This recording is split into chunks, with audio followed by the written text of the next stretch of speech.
Blackpool, 36, 23, 36, Blackpool. The story of my father, James Morrison, begins not in comfort but in shadow.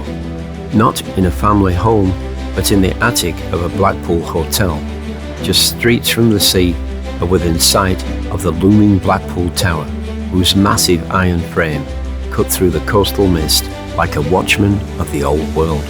That date was April the 23rd, 1926, the birthday of Shakespeare and Winston Churchill. Yet the boy born that day arrived into no such destiny.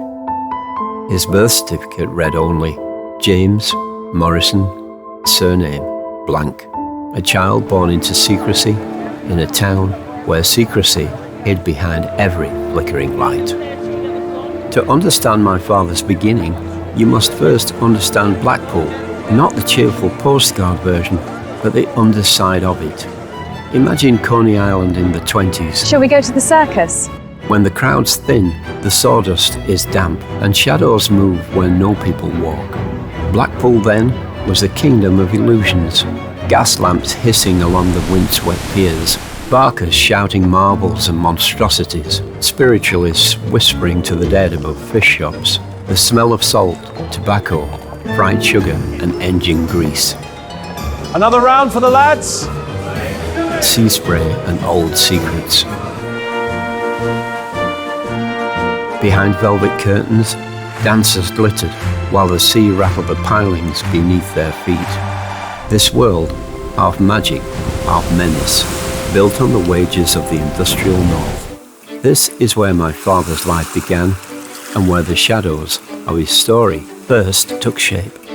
Long before the Beatles changed music history, my father's story had always brushed close to theirs.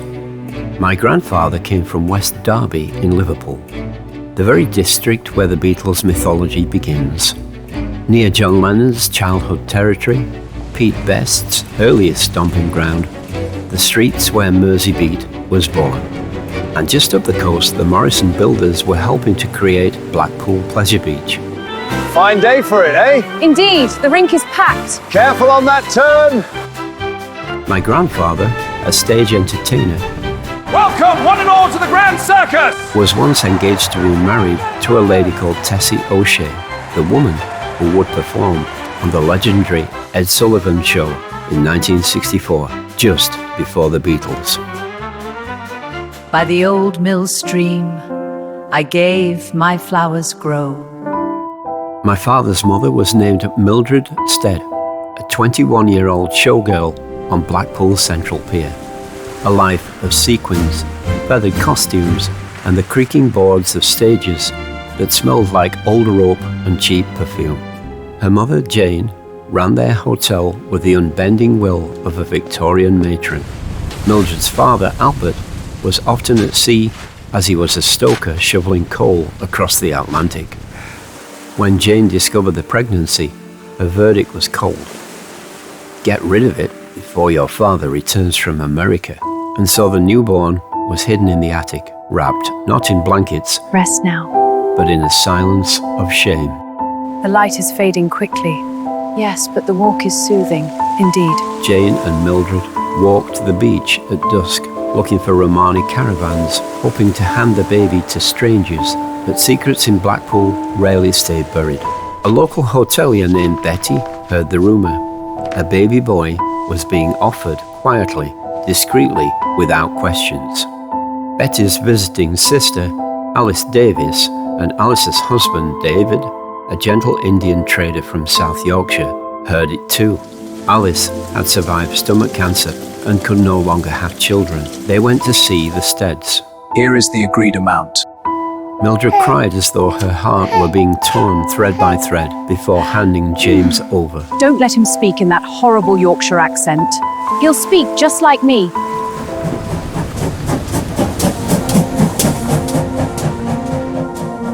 The baby was taken inland, away from the seaside lights to the cold dark valleys of Hoyland between Barnsley and Sheffield in Yorkshire.